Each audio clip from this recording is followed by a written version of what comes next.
नमस्कार. मी शुभांगी हुते बोलते प्रादेशिक हवामान विभाग मुंबई इथून. आज सकाळी 8:30 वाजता झालेल्या नोंदणीनुसार सांताक्रूजमध्ये 115 मिलीमीटर, विक्रोळी, नवी मुंबई, ठाणेमध्ये काही ठिकाणी मुसळधार पावसाची नोंद झालेली आहे. याच्या मागचं कारण म्हणजे साऊथ वेस्टर्ली विंड्स आणि त्याच्या पाऊस पडण्यासाठी ज्या सिनॉप्टिक सिच्युएशन्स आहेत त्या फेवरेबल झाल्या आहे. आर्द्रता तयार झालेली आहे. त्याच्यामुळे सर्वसाधारणतः येत्या 24 तासामध्ये एक्सेप्ट पालघर संपूर्ण कोकणामध्ये ऑरेंज अलर्ट जारी केलेला आहे. काही ठिकाणी मुसळधार पाऊस पडण्याची शक्यता आहे. सोबतच वाऱ्याचा वेग वाढण्याची पण शक्यता आहे. मच्छीमारांसाठी चेतावणी दिलेली आहे आणि ती चेतावणी बघण्याचं गरजेचं आहे. पुढच्या 48 तासामध्ये रायगड, रत्नागिरी आणि सिंधुदुर्गला ऑरेंज अलर्ट जारी केलेला आहे.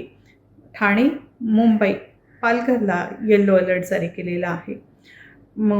ज्या घाट रिजनमध्ये आहे साऊथ महाराष्ट्राच्या सातारा, कोल्हापूर याच्यामध्ये पुढच्या 24 तासामध्ये ऑरेंज अलर्ट जारी केलेला आहे आणि त्याच्या पुढच्या 24 तासामध्ये सुद्धा ऑरेंज अलर्ट जारी केलेला आहे. अधिक माहितीसाठी प्रादेशिक हवामान विभागाच्या वेबसाईटला व्हिजिट करा. धन्यवाद. घ्या परदेशात भरारी, तेही सर्वसामान्यांना परवडणारी. ₹1 भरा आणि थायलंडमध्ये फिरा.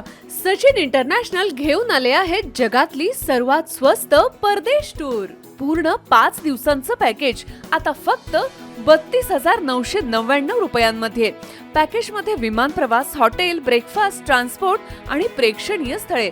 सचिन इंटरनॅशनल 18 वर्षांपासून पर्यटन क्षेत्रातील एक विश्वसनीय नाव. सचिन इंटरनॅशनल सोबत मनसोक्त फिरा. संपर्क 7767989898.